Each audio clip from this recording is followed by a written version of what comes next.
Hi, I am Serge. I'm an illustrator and art director from Guatemala, based in Buenos Aires, Argentina, and I work in animated media, and I am an artist with ADHD. I think the first time I used art as a medium of expression was when I first had like a pencil in my hand. I believe it would be like back in kindergarten when like they pushed us to use a lot of our creativity and to draw a lot. So I think that was like a big part of my life, and I really enjoyed it. And that's something that kept with me. Like I kept with me for the rest of my life, like growing up. Yeah, I think there's always a direct reflection of our personalities in our work, because there's always like bits of us in everything that we create or everything that we do. So I think whether it's based on positive things or negative things, we're always reflecting things that are happening to us, that we are experiencing, and that we find amusing and that we have interest for. So I think that's what makes art so diverse, because everyone puts a little bit of their soul and their personality into it. The part I really enjoy of the creative process, it's always like, I call it building the puzzle, because it's like the very first parts of the project, like when you're putting everything together, you're throwing ideas, you're thinking of ways to create something or ways to accomplish a goal or a project. So like there's always this creative storm happening in your head, and it's like it's so visual, it can get um, very exciting, so it can be like a good motivation and a good push for you to accomplish like the projects that you're imagining. Obviously, like always, it's important, I think, to be centered towards what you're trying to do, because you can get like very distracted trying to, I don't know, make multiple projects at the same time and then not finishing any of them. But yeah, that's the part I like. um, what's harder for me from the creative process is actually being consistent. And this word, like, it means so much to me. It actually was like a big topic that I put into when I was like dealing all of this with my therapist, because I was like very anxious about why I wasn't able to be so consistent when I compare myself to other people or to other artists. And I said like I've always wanted to be more like them, but I realized like I don't have that consistency in me, and sometimes it's not too bad, but it actually has like, it may have like a negative impact in your career or professionally, or even in your personal life, I believe.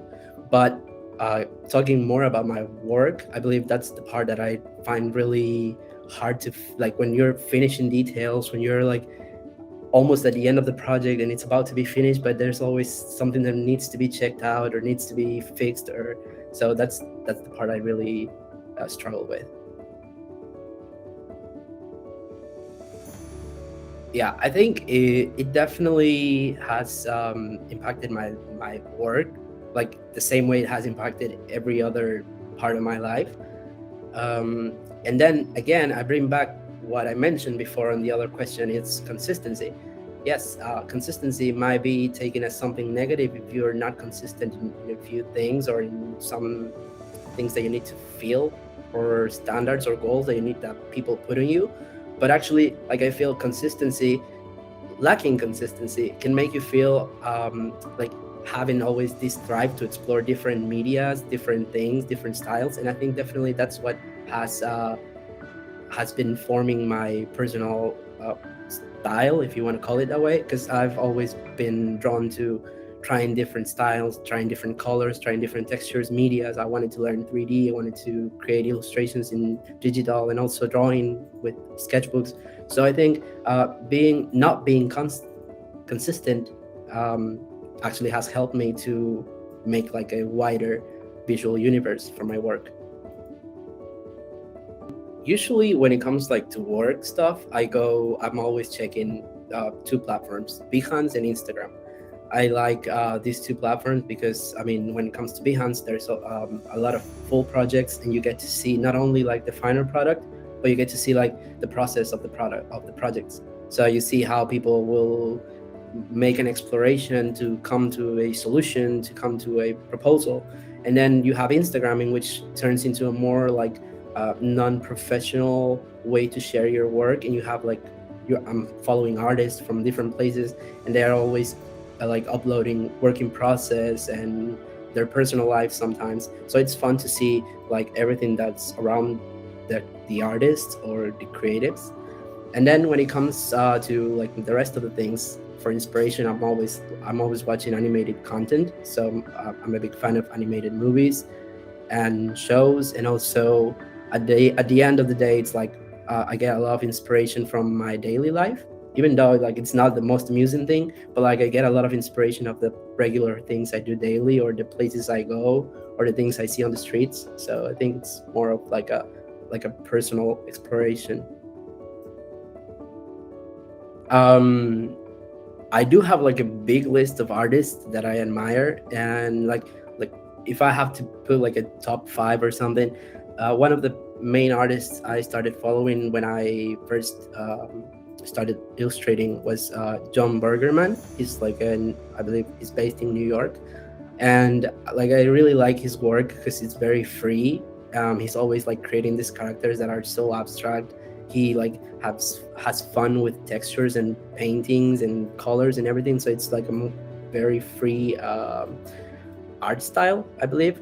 And then the list goes on. Like as I've been like working on illustration, like I've been admiring so many people. I'm gonna mention some of them that I do admire. I have first Gaston Pacheco. It's an illustrator from here who's like amazing. I have Jenny Espinosa. She's from Spain. And also Akinori Oishi. He's an illustrator from, I believe, Japan.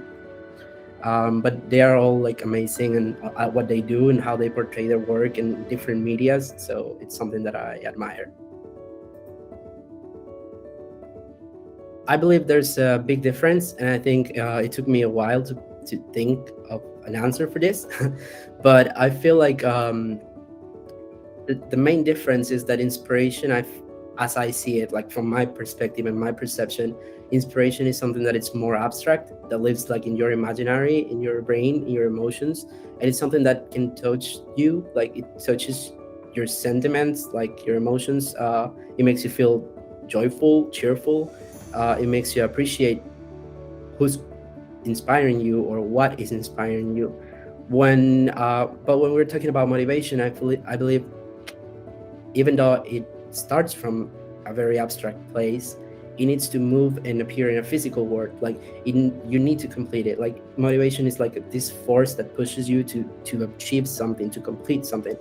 And I feel like sometimes motivation has many obstacles and inspiration doesn't. So it's like that's the main comparison between both of them. I wouldn't say ADHD is like the cause of the obstacles, but I'll say like it's harder to overcome them if you have ADHD, because I think the obstacles might get multiplied. Like sometimes the obstacles might be something from the outside. Let's say you don't have the resources to complete a project that you imagine. You don't have the money, you don't have the talent, the skills, like the knowledge or whatever. But then when it comes to having multiple obstacles with ADHD, it turns more overwhelming, easier, rather than like finding the solution. You might get like down when you see like there's a lot of things that you need to do in order to complete a project that you just imagine or envision. So I wouldn't say like it's ADHD the obstacle, rather than it's harder because it becomes overwhelming. Yeah, I mean, what I can say from my experience, even though like I haven't been diagnosed for so long, it was like just a couple of months ago. What I've been doing is I've been working harder on seeing the small parts of the things that make the greater part. Like instead of seeing the big mountain, I see like the small steps that I need to take. And that's like the mindset that I've been having. So whenever I feel like imagining to complete like a big project or a big task, instead of like looking at all the things, the massive things, all the parts, all the forms, all the paperwork that I need to do, instead of seeing all of that, like I try to see what I have to do first. And then it becomes less overwhelming. It becomes kind of easier. Like it's not easy automatically, but it becomes a bit easier to focus on small parts of the big mountain. That would be my advice. Mental health, like overall, I believe it wasn't actually like not in a explorative way. I believe there was always like an exploration for empathy with characters. Like I've always wanted to see how people reacted to characters and how they feel if you see them like small cute characters that are having a bad time or stuff. But like right after my diagnosis, that was the moment I realized I could actually have some inputs in my work about mental health, not necessarily like from this point of saying like always appreciating the ADHD things, positive or negative, but rather like focusing on what we are, and like we are all based in our heads. We're all based in different ways of thinking, of acting and perceiving the world. So I think it's important to have small parts of it like always portrayed somewhere. Yeah, you're an artist, you have like a space, a platform, you have a media, and whatever you're choosing to show or create or tell others, it's has an impact. So like I wouldn't say, for example, like doing ADHD illustrations will make me feel like I'm basing my art in one part of me, because it's not. And again, as I said on the like first questions, I believe our work has a lot of us, and it's important also to like get rid of that stigma of people assuming that people with ADHD are less than others or have less capabilities or have this or people with ADHD always have to portray these stereotypes from movies and cartoons that are like over the top, exaggerated, and that are not in any way real or close to life. So I think it's important to always like give the message that this is a real thing. People have it, people struggle, and it's not like just being goofy and funny all the time, because there are many sides to it. First of all, I would like to say that it's very important that you put yourself first, like your mental health, your peace, your happiness. Like you have to take care of yourself in order to achieve anything, like whether it's on art or any other field.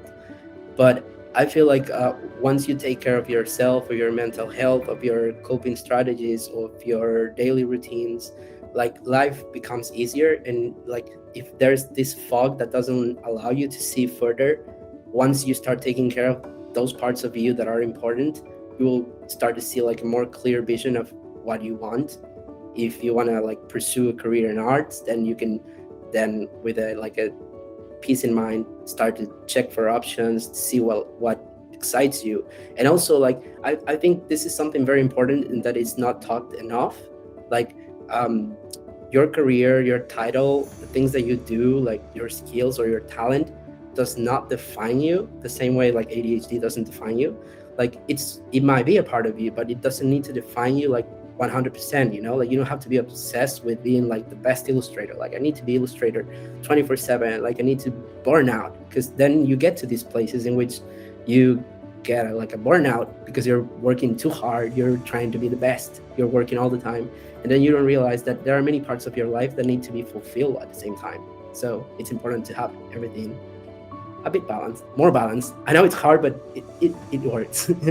Yeah.